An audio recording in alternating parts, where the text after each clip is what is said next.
ஹாய்ங்க, நம்ம வீட்டில் ஆம்பூர் பிரியாணி வாங்க எப்படி செய்யலான்றது வீடியோக்குள்ளே போய் பார்க்கலாம். பிடிச்சிருந்தால் லைக் பண்ணுங்கள், உங்கள் ஃப்ரெண்ட்ஸ் அண்ட் ஃபேமிலிக்கு ஷேர் பண்ணுங்கள், சப்ஸ்கிரைப் பண்ணி சப்போர்ட் பண்ணுங்கள். தேங்க்யூ. ஒரு அகலமான பேன் எடுத்துக்கலாம். அதில் 200 ml எண்ணெய் விட்டுக்கோங்க. பட்டை, லவங்கம், நட்சத்திர சோம்பு, ஏலக்காய் இதெல்லாம் போட்டு நல்லா பொரிய விட்டுக்கோங்க. எண்ணெயில் இந்த ஸ்பைசஸோடைய வாசனை எல்லாமே இறங்கட்டும். நல்லா கிளறிக்கோங்க.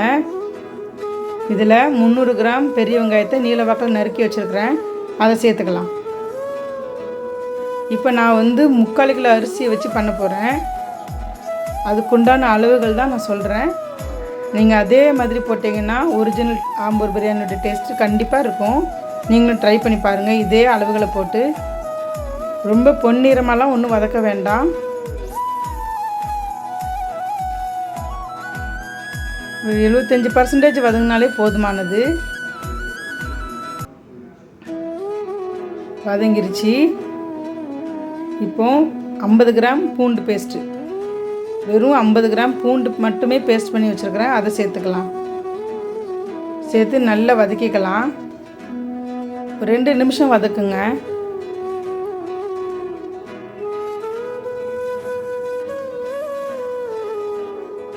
இஞ்சி தனியாக பூண்டு தனியாக தான் பேஸ்ட் பண்ணி போடணும். ஃபஸ்ட்டு பூண்டு பேஸ்ட் சேர்த்துக்கணும். அது 2 நிமிஷம் வதங்கினதுக்கப்புறமா 50 கிராம் இஞ்சி பேஸ்ட்டையும் சேர்த்துக்கலாம். சேர்த்து இப்போ ரெண்டுமே சேர்ந்து நல்லா பச்சை வாசனை போகிற அளவுக்கு நல்லா வதக்கிக்கலாம்.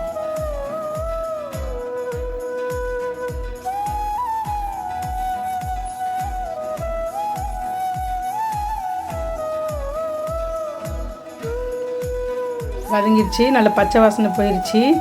இப்போ ஒரு 10 காஞ்ச மிளகாவும் ஒரு 10 காஷ்மீர் சில்லியையும் வெதுவெதுப்பான தண்ணியில் ஒரு 10 நிமிஷம் ஊற வச்சு ஃபைன் பேஸ்ட்டாக அரைச்சி இதில் சேர்த்துருக்கிறேன். ஆம்பூர் பிரியாணிலே முக்கியமான ப்ராசஸ் இந்த சில்லி பேஸ்ட்டு தான். மிளகாத்தூள் சேர்க்கவே கூடாது. இந்த மாதிரி சில்லியை ஊற வச்சு ஃபைன் பேஸ்ட்டாக அரைச்சி அதை தான் சேர்த்துக்கணும். அந்த காஷ்மீர் சில்லியும் அந்த வரமிளகாவும் பாருங்கள் எவ்வளோ கலர்ஃபுல்லாக ரொம்ப அழகாக இருக்குது பார்க்குறதுக்கே. நல்லா வதங்கி பச்சை வாசனை போயிடுச்சு. நல்லா எண்ணெய் பிரிஞ்சு வருது பாருங்கள். இந்த டைமில் ஒரு கைப்பிடி புதினா தழை சேர்த்துக்கலாம். இன்னொரு கைப்பிடி கூட போட்டுக்கலாம்.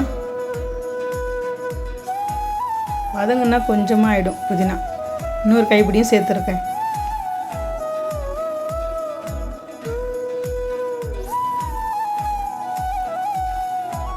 ஒரு வதக்குனதுக்கப்புறமா ஒரு கைப்பிடி மல்லித்தழை சேர்த்துக்கலாம்.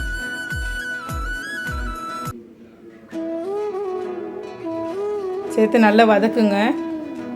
பூண்டும் இஞ்சி பூண்டு பேஸ்ட்டு, புதினா, மல்லி, வெங்காயம், தக்காளி இதெல்லாம் நல்லா வெந்து ஒன்று சேர வரட்டும்.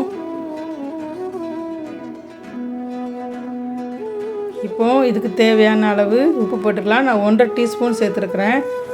சேர்த்து நல்லா வதக்கிட்டு 200 ml தயிர் சேர்த்துருக்கேன்.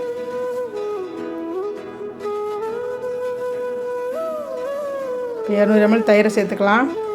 சேர்த்து நல்லா வதக்குங்க. தயிர் நல்லா வெந்து எண்ணெய் பிரிஞ்சு வரட்டும். தயிர் புளிப்பு டேஸ்ட்டுக்காகவும் இந்த சிக்கன் ரைஸ் எல்லாம் சாஃப்ட் ஆகிறதுக்காக தான் முக்கியமாக தயிரே நம்ம சேர்க்குறோம்.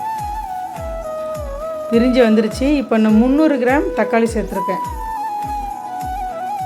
சேர்த்து நல்லா வதக்குங்க. தக்காளி நல்லா உடச்சி விட்டு குழைய வதக்குங்க.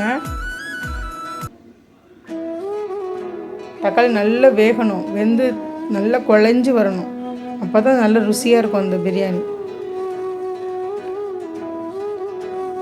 வெந்துருச்சு, நல்லா குழஞ்சியாக வெந்துருச்சு பார்த்திங்களா. இந்த டைமில் நான் 3/4 கிலோ சிக்கனை கழுவி வச்சுருக்கிறேன், அதையும் சேர்த்துருக்கேன். சேர்த்து நல்லா பெரட்டி விடுங்க. அந்த மசாலாவோட அந்த சிக்கனில் அந்த மசாலா நல்லா ஏறட்டும். ஒரு 5 நிமிஷம் 10 நிமிஷம் நல்லா வேக விட்டுருங்க அந்த மசாலாவிலேயே. நான் 3 டம்ளர் பாஸ்மதி அரிசி ஒரு 10 நிமிஷம் ஊற வச்சுருக்கிறேன். இப்போ 1 டம்ளருக்கு 1 டம்ளர் தண்ணி விதமாக 3 டம்ளர் தண்ணி மட்டும் சேர்த்துருக்கேன். ஏன்னா நான் ஒரு 2 லிட்டர் தண்ணியில் அந்த 3 டம்ளர் ஊற வச்ச பாஸ்மதி அரிசியை ஒரு 2 நிமிஷம் வேக விட்டு வடிகட்டி வச்சுருக்கிறேன். இந்த சிக்கன் நல்லா வெந்ததுக்கப்புறமா அதில் இதை சேர்த்துருவேன். அதனால் எனக்கு 1 டம்ளருக்கு 1 டம்ளர் தண்ணியே இதுக்கு போதுமானதாகும். மூடி போட்டுடுங்க. ஒரு 15 நிமிஷம் நல்ல சிக்கன் வேகட்டும். நல்லா வெந்து எண்ணெய் பிரிஞ்சு வந்துருச்சு பார்த்தீங்களா? இந்த டைமில் நான் வடிகட்டி வச்சுருக்கிற அந்த அரிசியை சேர்த்துருக்குறேன். சேர்த்து மெல்லமாக கிளறி விடுங்க. அரிசியை உடச்சிடாமல் பொறுமையாக கிளறி விடுங்க. போதும். ரொம்ப ஆழமாக அடி வரைக்கும்லாம் அந்த அரிசி போகணும் அப்படிலாம் அவசியம் இல்லை. இந்த மாதிரி அங்கங்கே அப்படி கிளறி விடுங்க. அதுவே மசாலா உப்பு எல்லாமே அந்த அரிசியில் பிடிச்சிடும். தண்ணி பத்தாத மாதிரி இருக்குது. நான் இந்த அரிசியை சுடுதண்ணில் போட்டு 2 நிமிஷம் வடிகட்டி வச்சுருந்தேன் பார்த்திங்களா? அந்த தண்ணியை வச்சுருக்கேன். ஏன்னா சப்போஸ் பத்தலைன்னா இதில் ஆட் பண்ணிக்கலாம் அப்படின்ட்டு வச்சுருக்கிறேன். இப்போ அந்த தண்ணியிலேருந்து ஒரு 200 ml இதில் ஊற்றிக்கிறேன்.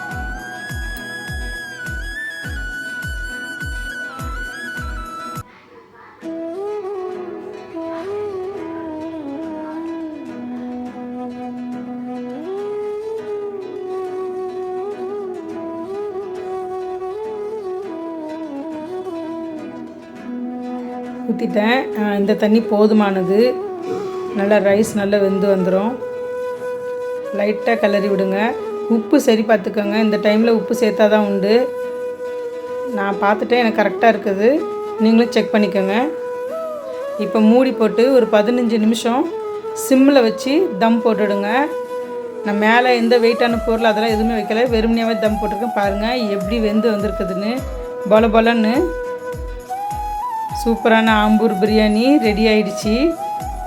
அதே ஆத்தென்டிக்கான ஒரு டேஸ்ட் தாங்க இருக்குது.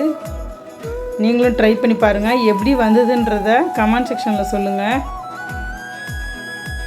சொன்ன அளவுகளை அப்படியே போடுங்க. அப்போ தான் நல்ல டேஸ்ட், அதேமாரி ஒரிஜினல் டேஸ்ட் வரும். ஒன்றோட ஒன்று ஒட்டாமல் குழையவே இல்லை. சுட சுட ஆம்பூர் பிரியாணி ரெடி.